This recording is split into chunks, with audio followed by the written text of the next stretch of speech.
Lala ngoxolo. Isona isikhathi bese sifikile. Uyidlalile indima yakho usaphila.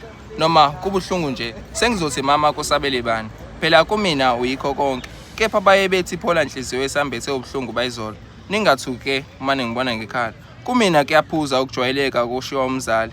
Ningathuki ke uma ningibona ngekhala. Khumbula, ukufa ngizalwe kukhona.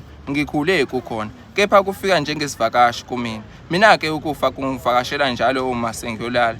Ngiye ngidlale ngentambo omjikelezo emqaleni, ngenhloso yokwehlukanisa inyama nomphefumulo. Kepha ngiyaye ngikhumbule, nginesizathu sami sokuphila. Nginephupho engifisayo ukulifeza, nginesifiso engifisayo ukusifeza. Susa lo doti emqaleni uzokulimaza. Ukushiwa umzali akusoze kwashintsha lutho empilweni. Wena unephupho, unesifiso ofisayo ukusifeza. Mina ke igama nguJohn Mathenjwa uzungikhumbula. Yo!